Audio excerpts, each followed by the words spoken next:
Hello there guys, my name is Jao Gimpy Dwarf and welcome back to another episode of the Space Engineers Spotlights.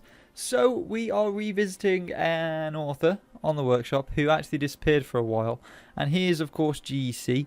Now he built a few really awesome ships. Like the ships that he has got on the workshop are absolutely stunning and incredible, and he went missing for a few months because he was building a new computer and he was working very hard like many of us do, and he had a few life things to do, so that's completely understandable, and he came back to it and has built another ship just to keep us fed and nurtured with these awesome ships that he keeps producing. The ship that I have for you today is called the Zekeh. Now I'm unsure if that's pronounced properly or said properly, but it's spelt Zekeh. And this thing is designed to be a heavy fighter. Now, it certainly does look absolutely incredible. It's got a really strange shape to it, and it is armed to the teeth. Now, this thing has a few ISM longbows, a few ISM bulldogs, and a few ISM hellfires. Now, the hellfire is down here, I believe, and then we got the longbows, which I'm guessing are the sniper rifles, and the bulldogs, which are the miniguns that are absolutely incredible.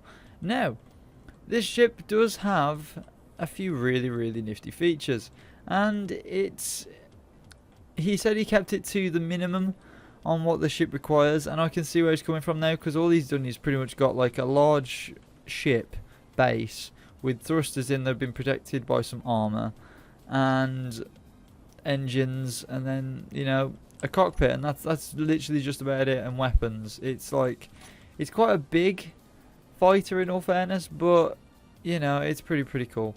And we got a turret on the top here as well for defense. Do we have one on the bottom?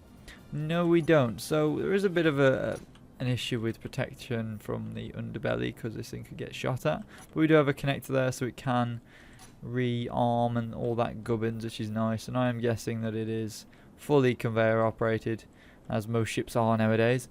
And I think we'll just have to get into the main features and just show this thing off and maybe try and break it a little bit.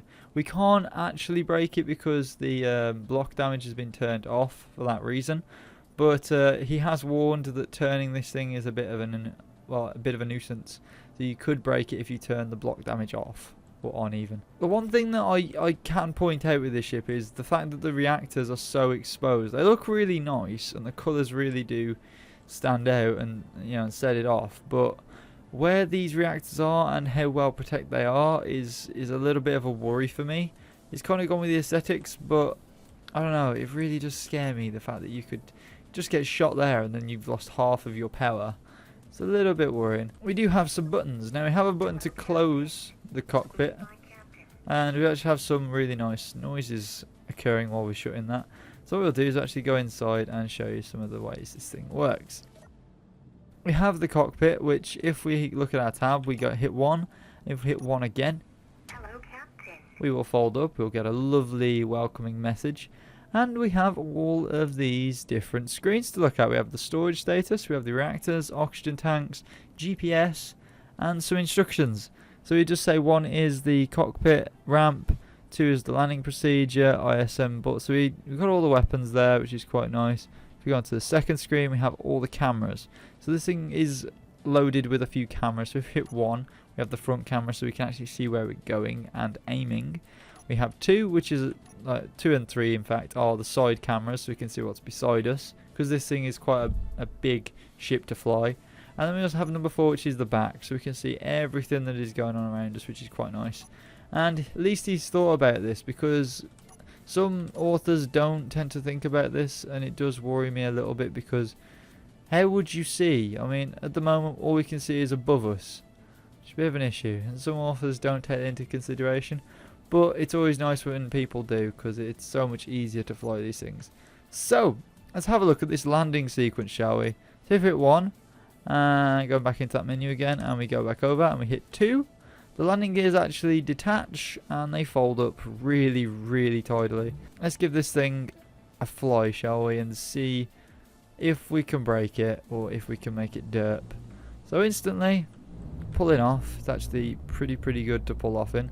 And the weapons, Those are the bulldogs going off there, going absolutely crazy.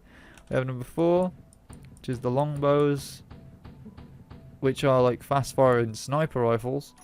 And we have the hellfires, which are complete and utter carnage. And I actually love this ship because from afar it looks like a large ship because of the chassis design, but it's actually a small ship. It's a weird, it's really weird. But yeah, I don't know if that's the skybox helping with that effect, but I don't know, it just looks really cool, and I love the shapes that he comes up with the designs. But this is flying pretty well. Now, he said if you turn quickly it can break.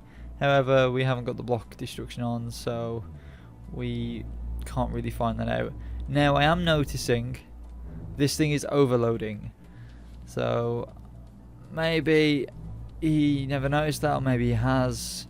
But going straight out, like flat out, actually overloads this because of how many reactors, well, thrusters on the back.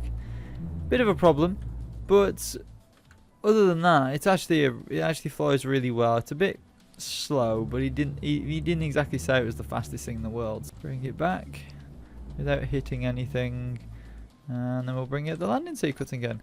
So the landing sequence actually has sensors, so when you do get close to the floor, it does go, okay, you are close to the floor now, and it will attach, which is a nice feature to have because it just saves you having to press buttons. And the use of the hinged conveyors is actually really nice, the way he's made the feet so they can fold whichever way they need to go. My only problem with GEC's builds is the fact that the block damage is turned off, and you can't really judge it that well on performance with the game's engine, because you've primarily just turned off a section of the engine that says, you know, look at blocks and see and collisions. You've turned that off completely, and you can't really judge the ship to you know, that well to how it performs with the game's engine. And some ships, you look at them, some of my ships, you look at them, and I've tried to build them with blocks damage turned on. It is quite difficult, but it works, and I'd like to see him try and build one that actually fully functions in, you know, a destructible environment. That'd be pretty cool. And again, I understand some things like the landing gears and the doors and things should just work in Space Engineers, but they don't. And when you fly, things snap off and stuff. But it'd be really cool to see if you could do something like that. But either way, we've showed you a lot of the ship, and we showed you pretty much all the systems on the ship. I'll give you some good points and some bad points. I really do like the paint job on the ships. I actually really need to get better at paint jobs on ships, because paint jobs I'm producing at the moment are just awful. They're just very simple and plain, whereas this is very, very, very gorgeous. So, well done GEC, I really do like this ship. Again, there's a few things that I'm not keen on, but at the end of the day, this thing is pretty incredible for what you've managed to achieve in, you know, well, saying a few days, because he was still saying he was quite busy, but he managed to get a ship produced in that, you know, busy period, which is quite cool. So, if you guys have enjoyed this craft, then don't be afraid to leave a like, favourite, and of course subscribe for more. Thank you ever so much. We are getting so close to 15k, and it's getting pretty damn amazing. When paintballing starts to take off even more, it's gonna just hopefully just fly off into the clouds. I'll see you guys later. Peace.